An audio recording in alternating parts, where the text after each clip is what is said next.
Cette fois, nous allons accueillir un des référents emblématiques du mouvement.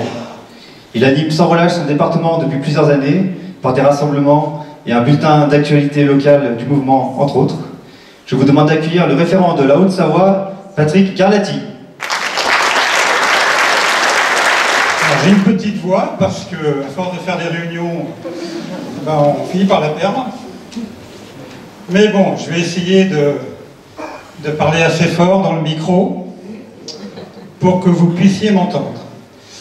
Bonsoir, chers amis et résistants de Villeurbanne et de la région lyonnaise.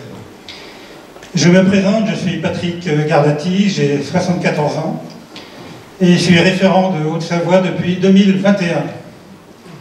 Louis Gonon, votre référent du Rhône, m'a demandé de vous parler très rapidement de notre expérience en Haute-Savoie et de nos résultats. En 2021, lors des manifestations anti-pass, nous étions une poignée d'adhérents en Haute-Savoie. Poignée d'adhérents actifs. Au total, nous étions à peu près 130, 140. Nous étions dispersés dans 6 circonscriptions électorales, 2 montagnes, ça a leur importance. Nous sommes aujourd'hui une vraie force politique implantée sur le territoire avec plus de 1000 adhérents.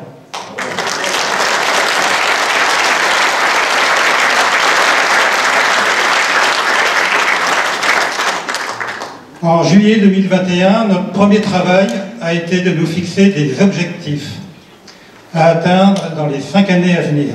Donc le bilan, nous le ferons ce mois de juillet 2025. À l'époque, cela paraissait très loin, presque impossible à atteindre. Et pourtant, nous avons réussi. Nous l'avons fait. Comment ? En résumé, quelques points fondamentaux. Il y aurait beaucoup à dire sur 5 ans d'activité.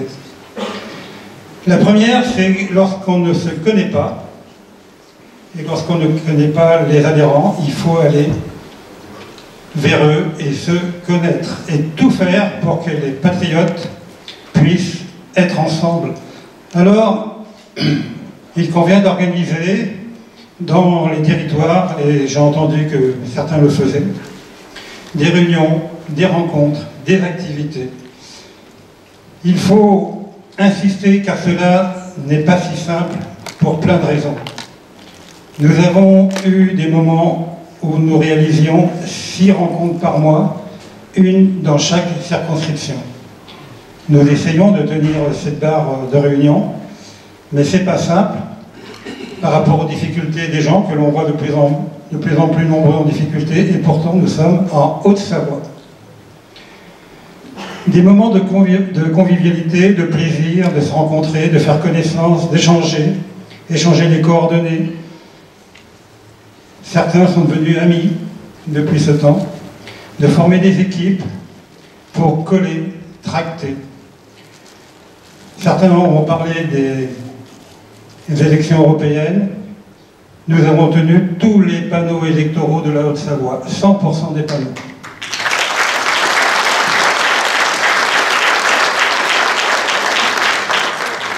Avant les élections européennes, allez, au maximum, il y avait 8-10 couleurs. Pendant les élections européennes, nous avons dépassé les 40 couleurs. Comme quoi, quand vous voulez y aller, on peut y aller. Cela a été rendu possible par les patriotes qui ont accepté de maintenir du relationnel entre eux, d'organiser des contacts, des petits apéros, des moments de discussion avec des amis. Nous sommes ainsi passés de 1 délégué en 2021 à 20 délégués aujourd'hui, en cette année 2025. Aujourd'hui, il nous faudrait au minimum être 30 délégués et nous y travaillons. Le contact, la communication sont très importants avec et entre tous les adhérents. C'est indispensable et nous voulons pour cela effectivement progresser. Ainsi, tous les 15 jours en moyenne, l'ensemble des adhérents reçoit un bulletin des patriotes qui prévient des rencontres, de ce qui s'est passé, de l'actualité du mouvement, des points politiques à aborder. Et j'en suis actuellement au numéro 119. Bravo.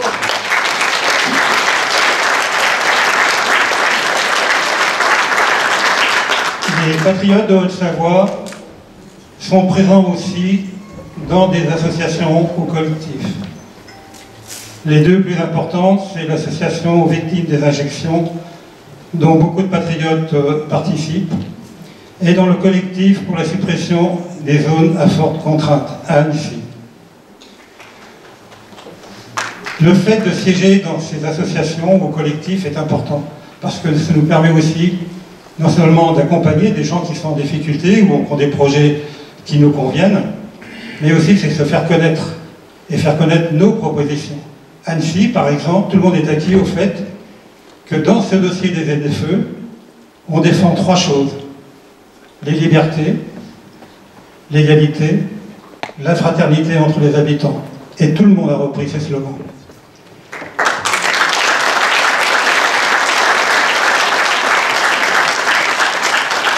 Nous avons reçu Florian, et merci à lui, à Aix-les-Bains, en coordination avec l'Isère, la Savoie.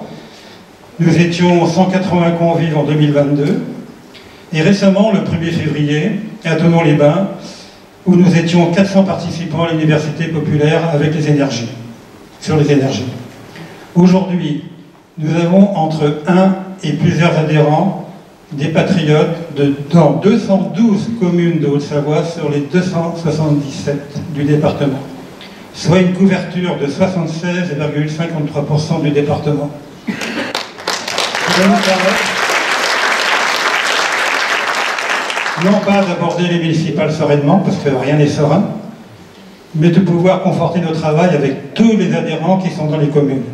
Celle où il y a un adhérent ou une adhérente, c'est de la convaincre de se présenter, si c'est une petite commune, en tant que personne, ou de rencontrer le maire actuel, ou, selon les situations, des listes qui seraient favorables à des progrès dans la commune, ou présenter carrément des listes. Nous avons des communes où on peut le faire.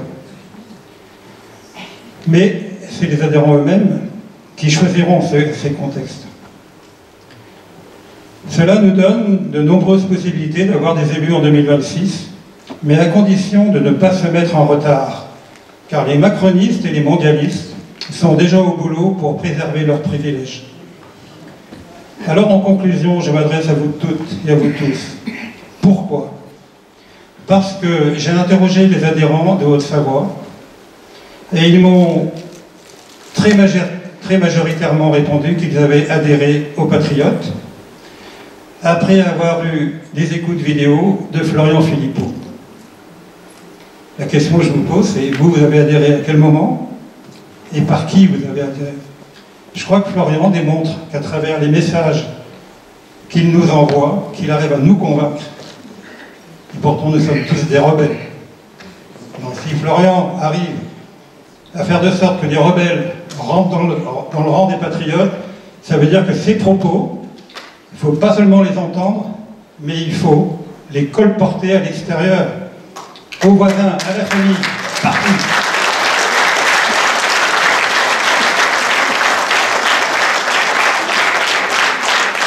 Cela veut dire que Florian, il le fera encore tout à l'heure, il est capable d'apporter des messages forts, le faisant aussi parfois simplement, avec la voix, avec le ton, mais pas que. On a un président qui a une âme de chrétien, et je crois que ça c'est important.